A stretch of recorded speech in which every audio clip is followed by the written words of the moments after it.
I came of age in the Caribbean feminist movement in 1995, when what we would now see as second wave feminists were the ones who were in their 40s, the age I am now, and were really just incredibly inspiring. Some were older, like Hazel Brown and Gia Gaspard Taylor, and many others of an earlier generation. But the first thing that Caribbean feminism in this era highlights or is defined by is a younger generation. And I think providing space for a younger generation to do things as they choose, and for them to figure out what that is, and for us to allow them to figure out what that is one of the defining intergenerational forms of engagement that we really need to have best practice on.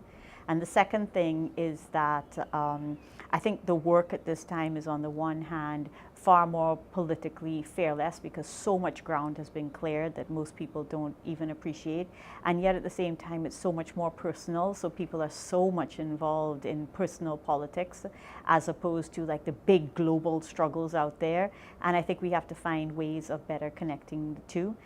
In the late 1990s and early 2000s, there was a kind of moment of, it's almost like an ebb and a flow, when an older generation had been moved into institutional life and were kind of out of this space of real frontline, youthful, energetic visibility.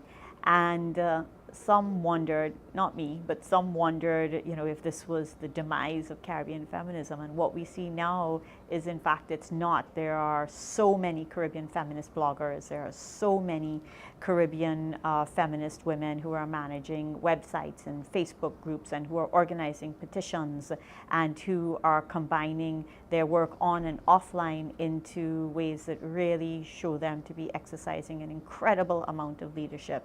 And so we have another generation that we can see as incredibly active and building Caribbean feminism and having an impact, whether it's in terms of activism on child marriage, activism in relation to Yugi Farrell, activism in relation to violent politicians in Guyana or in St. Vincent or wherever else. And that, I think, to me, Caribbean feminists were always connected across the region, always, and had been for 100 or more years actively.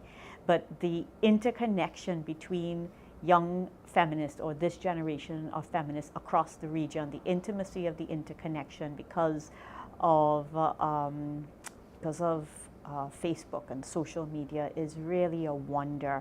We can organize in a day online something that would be unimaginable across the region 30 or 40 years ago.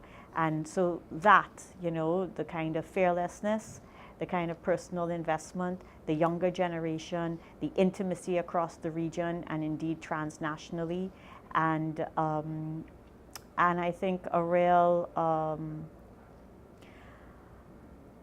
sense that we are on the cusp of also figuring out what our new strategies are and how they combine both on and offline activism. I think these are some of the defining characteristics of Caribbean feminism for this generation.